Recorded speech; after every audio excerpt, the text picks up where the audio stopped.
That's what they believe, Michaela. Good morning, everyone. We're at the 911 COVID testing site here in Brentwood. This is on Getty Center Drive in Sepulveda, where the lines aren't too long right now, but people began lining up to get tested about a half an hour before they even opened this morning.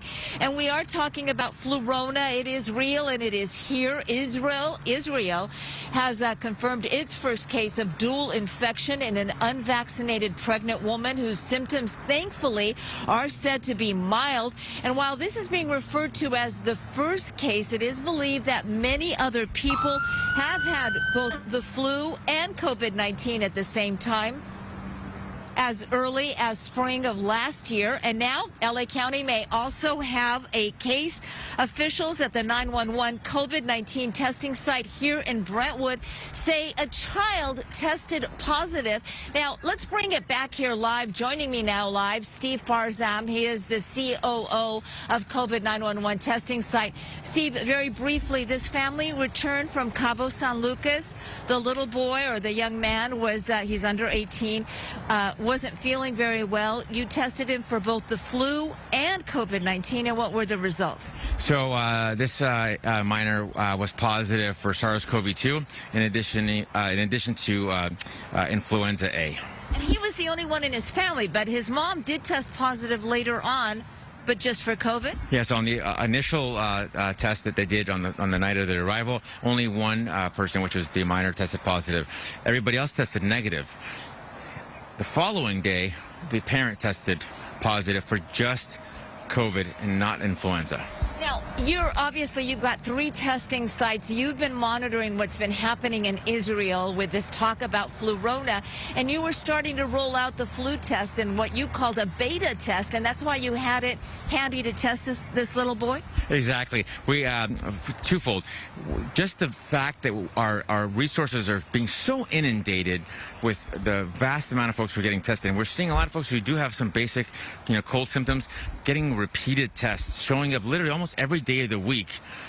And for a COVID test. Exactly, for a COVID test. And then we figured, maybe they have an underlying influenza case. So if we can capture an influenza positive early on, then we could presumably prevent them from having to come back every day, so we can save those tests for the people who really do need them. Because almost every single day, you're testing almost 3,000 people a day, and almost every day you've been telling me you're down to 3 tests at the end of the day. You're on the verge of running out almost every day. Yeah, we've had so many other testing sites reaching out to us and trying to get supplies. We're launching 2 additional sites just here in the next 3 days, and it's been a challenging time. And the brave women and men that worked on the front lines here, we're charging ahead, but it's been challenging, but we're getting through it. All right, and just last thing, your positivity rate has jumped up. I was here December 23rd. That's the first day I met you. Positivity rate was 14%. New Year's week, it was about 22%. What is your trend right now? So we're just past last night, the 30% mark, up from nearly 2% a month ago. It's the blizzard is in full effect, and we're feeling it. Steve Farzam, thank you very much, Steve. Now, flurona, of course, that's a name that's being used for coronavirus and the influenza virus. It is very possible that you could get, they are 2 different viruses.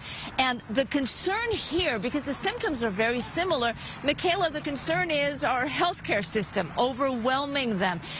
Folks are reporting, shortages, staff, healthcare workers are getting sick themselves. Hospitals, Santa Monica Urgent Care told us just yesterday the wait to see a doctor there is 3 hours, and that is the big concern with flurona.